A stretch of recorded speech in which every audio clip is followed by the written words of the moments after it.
નખત્રાણામાં પૂરપાટ જતી ટ્રક ચાલકે એક્ટિવાને હડફેટે લેતા 60 વર્ષીય વૃદ્ધનું મોત નીપજ્યું છે।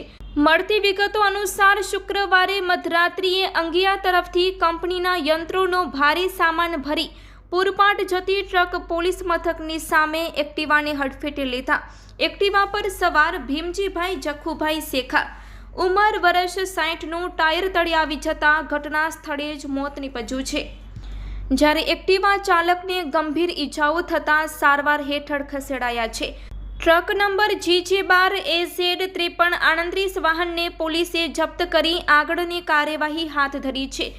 હતભાગી ભીમજી શેખાને પોસ્ટમોર્ટમ માટે સરકારી દવાખાને લઈ જવામાં આવ્યા છે।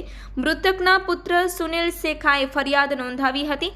આ ઘટના સંદર્ભે PI AM મકવાણાનો સંપર્ક સાધતા તેમણે અકસ્માતના દોષિત સામે સખત કાર્યવાહી કરવા જણાવ્યું હતું। ગામના જાગૃત નાગરિક અને પૂર્વ મહિલા સરપંચ રિદ્ધિ વાઘેલાના પતિ મયુર વાઘેલાએ જણાવ્યું હતું કે વર્તમાન નવરાત્રિ ઉત્સવને લઈને તારીખ 2 સુધી કચ્છ કલેક્ટર દ્વારા વાહન પ્રતિબંધનું જાહેરનામું હોવા છતાં નિયમનો ભંગ કરી બેફામ ગાડીઓ ચલાવનારા ટ્રક ચાલકે પરિવારના મુખ્ય સભ્યનું મોત નિપજાવ્યું હતું। કંપનીને કોઈ નિયમો લાગુ પડતા ન હોવાની બેદરકારી સામે પોલીસે સખત કાર્યવાહી કરવી જરૂરી છે તેવું જણાવ્યું હતું।